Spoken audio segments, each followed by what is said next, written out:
అరే వార్డు మెంబర్గా గెలిచినావు ఇంకా బైక్ మీద తిరుగుతావేందన్నా మంచిగా కారు కొనుక్కోక కాక జర మా ఇజ్జత్ తీయకే మా నూరి సర్పంచ్ అంటే ఎట్లుండాలి ఏడుకన్నా పోతే 10 మందిని ఎంటేసుకొని ఏక్ నెంబర్ కార్లో పోతే ఆ కదరే అలాగుంటుంది మళ్ళా ఏం తమ్మి ఎమ్మెల్యేతో తిరుగుతున్నావు గట్టిగానే కమాయిస్తున్నావటగా మీ అత్తగారు ఊర్లే 5 ఎకరాలు కొన్నవటగా నాకు తెలుసు అని అంటుంటారు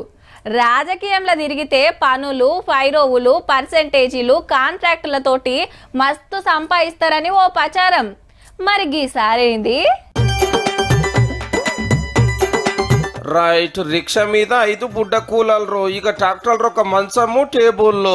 మూడో బండిలో కూడా పెద్ద సూట్ కేసులు పెట్టెలు కుర్చీలు ట్రాక్టర్ ఇంకొక మళ్ళకొస్తే అల్లగిన బీరువాలు కుర్చీలే ఈ బండిలో కూడా అవొకటి ఇవొకటి వచ్చినాయి ఈ కాలర కూడా కొన్ని వేసుకొని వస్తున్నారు ఇంతకి ఇవన్నీ ఎవరో చెప్తే పరిచయం అవుతారు పక్క అవు బీహార్ రాష్ట్రానికి 10 మాటల ముఖ్యమంత్రి 20 ఏళ్ళు వెళ్ళిన నితీష్ కుమార్ సార్ వాళ్ళయి మొన్న సీఎం పదవికి రాజీనామా పెట్టి రాజ్యసభ ఎంపీ అయ్యిండు కదా సర్కార్ బంగ్లాను ఖాళీ చేసి ఇట్లా సామాన్ ఇంకో ఇంటికి తెచ్చుకుంటున్నా అన్నట్టు గంత పెద్ద లీడరు ఇంకా ఈ కూలర్రే వాడతాడా మా ఇంట్లోనే ఏసీ ఉన్నది అంటున్నారులే నితీష్ సార్ కు సింపుల్ గా బతుకుడు ఇష్టమట పానం బాగలేక ఇంటి ఆమె అప్పట్లోనే కాలం చేసింది ఒక కొడుకు దేశంలో ఇంత సీనియర్ లీడరు జేడీయూ పార్టీ అధ్యక్షుడు ఆస్తి 1,66 లక్షలేనట మరి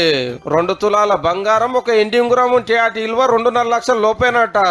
రాజ్యసభలో తక్కువ ఆస్తున్న ఎంపీ కూడా ఈసారి నటుల్లో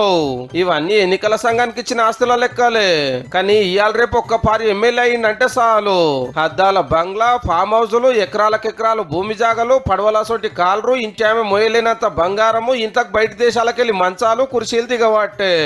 సొంటిది 20 ఏళ్ళు సీఎం సీటున్న నితీష్ సారు ఇంత సింపుల్ గా బతుకుడు చూసి గీనేం లీడర్ రా నాయన అని ఇప్పుడు లీడర్ అంతా నవ్వుకుంటుండొచ్చు పో